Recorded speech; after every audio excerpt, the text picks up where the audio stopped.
Time now for your forewarned weather with Thomas Keyboy.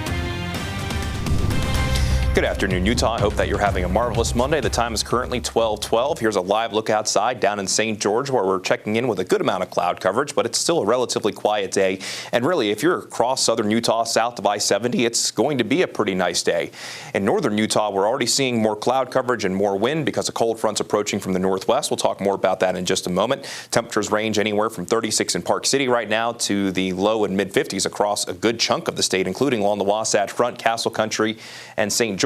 Currently checking in with a temperature of 55 degrees. At last check, Salt Lake City was trying to break into the upper 50s, so we'll go with the daytime high in the upper 50s, while Logan will see a high of 45, and throughout central and southern Utah, daytime highs will mainly be in the 50s and 60s. But one thing I want to focus your attention on will not only be the daytime highs, but the overnight lows. You'll really feel a big difference between your daytime high today and your overnight low tonight for most of the Beehive State, thanks to that cold front moving through. So after a daytime high in the mid to upper 50s along the Wasatch Front, we'll be dropping into the mid and upper 20s tonight, while Park City will see a high in the 40s and will drop into the mid-teens tonight. So what is likely going to start off as valley rain and mountain snow is likely going to transition over into valley snow. And by tonight, we'll also be looking at a good chance of wet weather across central and southern Utah just through the daytime hours. We'll mainly check in with a mix of sun and clouds with daytime highs in the 40s and 50s in central Utah. A few spots like Castledale and Green River getting into the 60s, while southern Utah will see that mix of 50s and 60s with Bryce Canyon likely being one of the cooler spots at 45. Here's a look at the forewarned radar. Not much happening right now. There are a few showers, though, getting close to Park Valley, close to the Utah-Idaho line. And when we were to expand the view, you can actually see that cold front currently moving in from the northwest with showers moving through southern Idaho. Eventually, those showers are what's going to find their way into our neighborhood. Those winds ahead of the front and behind the front will be strong. We have multiple wind advisories that are currently in place and will continue through 5 o'clock in the morning outside of the wind advisory that we have for Castle Country. That will begin at 5 o'clock tomorrow morning and will continue through 5 o'clock tomorrow afternoon.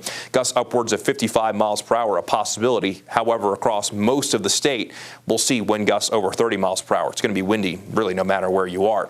And as we go from this afternoon into tonight, winter weather advisories and winter storm warnings will go into effect. We already have the winter storm warnings in effect for our northern mountains for the winter storm warning, while the winter weather advisories along the entirety of the I-15 corridor stretching from the Utah-Idaho line to more or less down to Cedar City. Those will be staggered, and when they start, the northern Wasatch Front will begin at 8 o'clock, 5 o'clock in the afternoon for the Wasatch back, and they'll begin during the overnight hours for those of you in southwestern Utah. These will continue more or less through 5 o'clock tomorrow afternoon. We'll likely see between 1 to 4 inches for most valleys, while most mountains will likely pick up at least a half a foot of snow.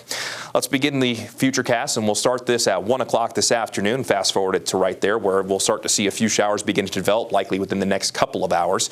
Then we'll be looking at the chance for scattered valley rain and mountain snow ahead of the front by 6 o'clock this evening. And as quickly as that front moves through, you can see that changeover from rain to snow behind it with rain out in front of it. And ahead of this front, there's also going to be the potential for a few rumbles of thunder. We're going to hold on to a chance for scattered snow showers more or less through tomorrow morning. I actually think we'll see more than what the forecast model is showing. Could be a very slippery Tuesday morning commute, especially for central and northern Utah, before things finally begin to calm down as we go into tomorrow night as high pressure begins to build back in. So from today through tomorrow night, we're expecting 1 to 4 inches for most valleys, 2 to 5 for the benches, 3 to 6 for mountain valleys, northern mountains 8 to 16 with a little bit more for the cottonwoods, central mountains 6 to 12, 4 to 8 for the southern mountains, and St. George expecting rain. In St. George, that chance will pick up tonight into tomorrow morning. Daytime high cools down just a little bit to the upper 50s. We're back to the upper 60s by Friday ahead of another front arriving this weekend.